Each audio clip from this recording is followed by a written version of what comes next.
A late-night encounter between a student and a police officer reveals the invisible weight of fear, bias, and responsibility.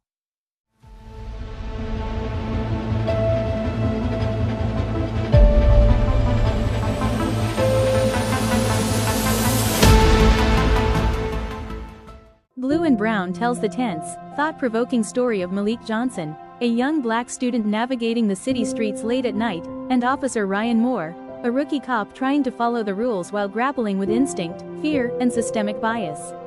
What begins as an ordinary encounter, a routine stop by the police, quickly reveals the invisible but powerful dynamics of race in America. Malik's calm, careful compliance contrasts sharply with the officer's subtle assumptions and apprehension, highlighting how fear and prejudice can shape behavior, even in those who intend to do the right thing. As the night unfolds, both Malik and Ryan confront uncomfortable truths about themselves, their society, and the systems they navigate. This story examines racial profiling, implicit bias, and the emotional labor of fear, showing that understanding and accountability are only possible through honest reflection. Blue and Brown is raw, realistic, and emotionally compelling, an essential story for all readers who want to see the complexities of race, privilege, and responsibility in contemporary life.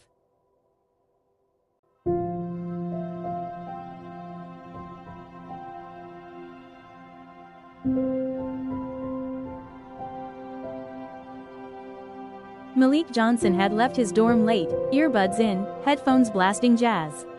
It was a quiet Thursday night, the city streets empty except for a few stragglers and the occasional honk.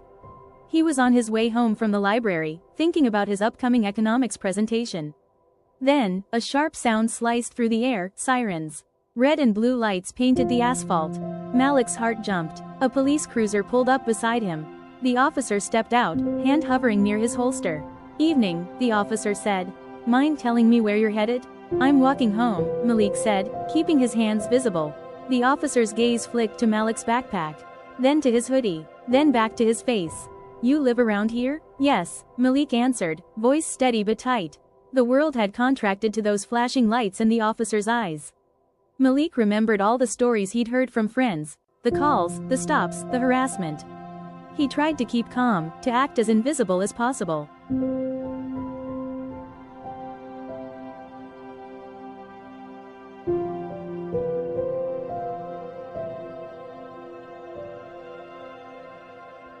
Meanwhile, Officer Ryan Moore had just completed his night shift briefing. He was a rookie, eager to prove himself, trying to follow the rules and do the right thing. The call about a suspicious individual in the neighborhood felt routine. Until he saw Malik. Something about the hoodie, the backpack, the way Malik's shoulders tensed, set off a warning inside Ryan. His hands gripped the steering wheel. His mind raced. Is he armed? Should I call backup? The training kicked in, but so did the fear he couldn't shake. He stepped out, badge up, flashlight in hand. "Evening. I need to see your hands."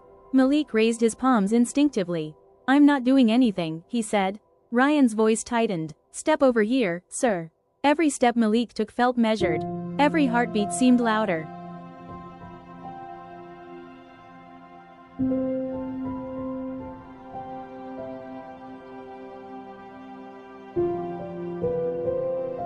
Malik's stomach twisted as Ryan asked him questions. "Where are you coming from? Where are you going? Who do you live with?" "I'm a student," Malik said. "I live on campus." Ryan squinted at his ID card. "ID. Now." Malik reached into his wallet slowly. He felt sweat on his neck. He remembered his father's voice. "Always stay calm, Malik. Hands visible. Don't make sudden moves." Every instinct screamed that this shouldn't feel normal. That fear had nothing to do with guilt. The streetlights flickered above, casting long shadows.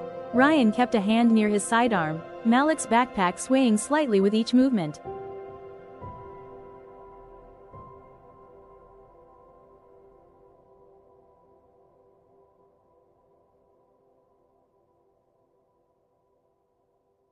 Ryan ran Malik's information through the radio.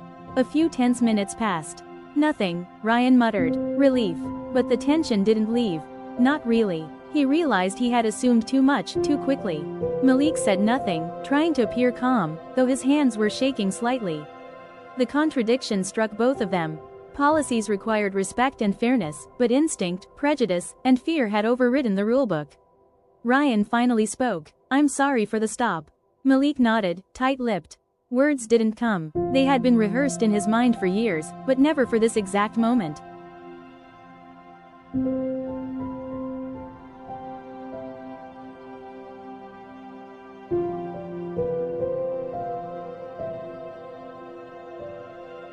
A neighbor stepped outside, drawn by the flashing lights. She watched silently as Ryan backed away and Malik adjusted his backpack. "Everything okay?" she asked. "Yes, ma'am," Ryan said quickly, still tense. Malik gave a small nod and started walking toward his dorm.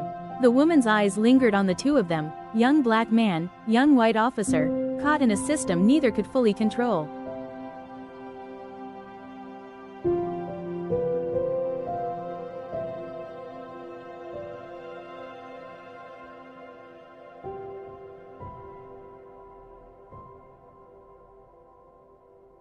Malik returned to campus, heart still racing. He opened his laptop, unable to focus. The presentation would have to wait. Ryan sat in his cruiser, replaying the encounter in his head. He knew he had followed procedure, but he also knew he had reacted to assumptions, fear, and bias. Later, in debriefing, Ryan confessed to his supervisor. The discussion was uncomfortable but necessary. Policies alone weren't enough to prevent fear from shaping actions. Awareness, training, and reflection were critical. Malik never filed a formal complaint. He wanted to live in a world where he could trust the system, but he also wanted to process what had happened. That night, both young men, in their separate spaces, realized the encounter would stay with them. Not as an isolated incident, but as a reflection of society, fear, and the urgent need for empathy.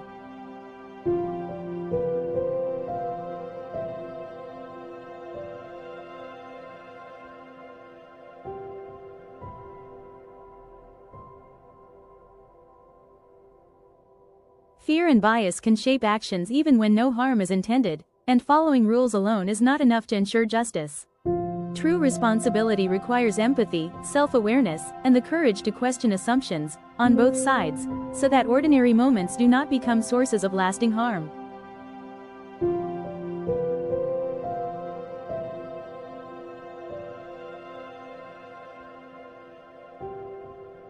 Stories are meant to be shared. If this one stayed with you, pass it along, and subscribe to keep the journey going together.